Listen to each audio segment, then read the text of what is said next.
Olhando para um quadro em que estava retratado Jesus em uma manjedoura, duas perguntas me vieram à mente. A primeira delas seria: como eu poderia não comemorar o Natal? E a outra: qual a forma correta de eu comemorar o Natal? Lembrando deste santo local onde o Rei dos Reis e o Senhor dos Senhores foi colocado, deitado quando nasceu, nós não podemos esquecer que muitas outras coisas haviam sido feitas por Deus antes deste momento. Na eternidade, as pessoas da Trindade decidiram que o Filho, o Verbo Divino, se faria carne, nasceria como homem para ser o Salvador de todos os que creriam em sua obra redentora, a cruz do Calvário. Lucas, em seu Evangelho, relata as genealogias de Jesus até então. Quando nós olhamos para esses relatos, que são muito mais do que simplesmente nomes colocados, nós podemos perceber que esses nomes contêm história. E essas histórias elas vão desde Jesus, o nascimento de Jesus, até Adão. Adão foi criado em comunhão com Deus, para ter comunhão com Deus.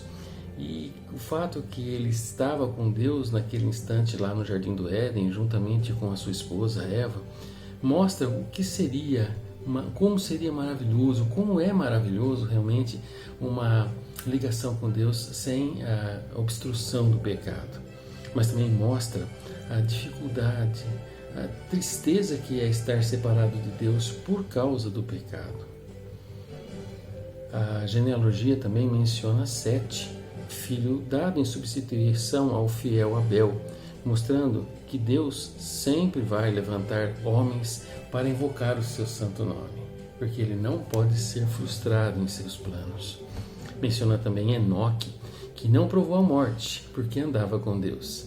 E esse é algo muito interessante, porque quando a gente vê o que foi escrito antes de falar sobre Enoque, todos os outros homens morreram, menos Enoque.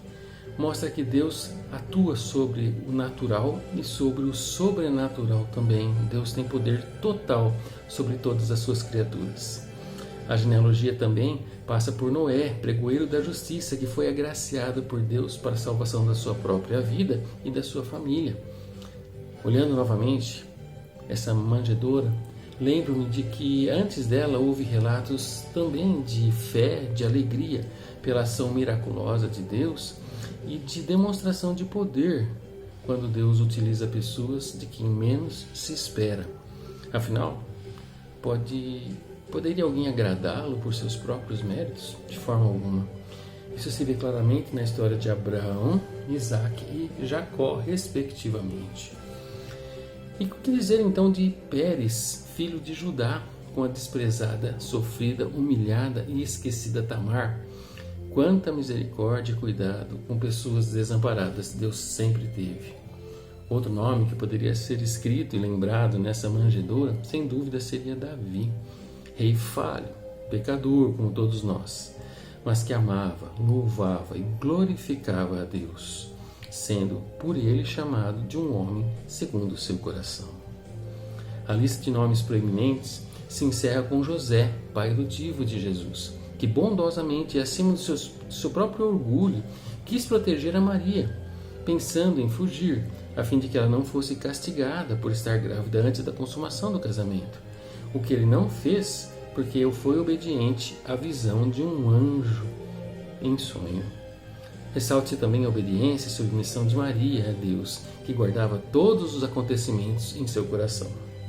Sobre todos esses séculos de história, providência, paciência e amor de Deus, tudo era demonstrado de forma suficiente, sim, mas não total, para com o ser humano.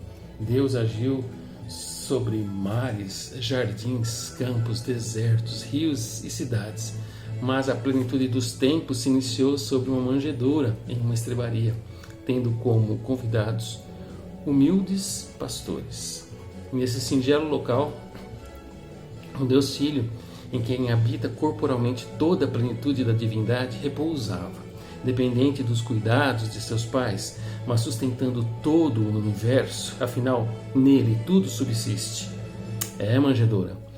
o tão esperado Messias, o Cordeiro de Deus que tiraria o pecado do mundo, aquele que disse posteriormente, quando entrou em Jerusalém, que se os homens se calassem, as pedras clamariam, aquele cujo governo está em seus ombros, que é o maravilhoso conselheiro, Deus forte, Pai da eternidade, Príncipe da paz, estava deitado sobre você, manjedoura, enrolado em panos após uma longa e exaustiva viagem. Esse advento que transformou o universo não pode passar despercebido de forma alguma. Então, como eu poderia comemorar adequadamente o Natal? Certamente precisarei estar com o coração quebrantado e humilde, além de muita gratidão. Se as pedras quiserem louvá-lo, que esperem a sua vez. Pois enquanto eu puder, cantarei e glorificarei a Deus, Pai, Deus Filho e o Divino Espírito Santo, com temor e gratidão por Jesus, sendo Deus, fez-se homem, para pagar com seu sangue o preço dos meus incontáveis pecados. Faça isso você também. Glória a Deus nas alturas. Feliz Natal!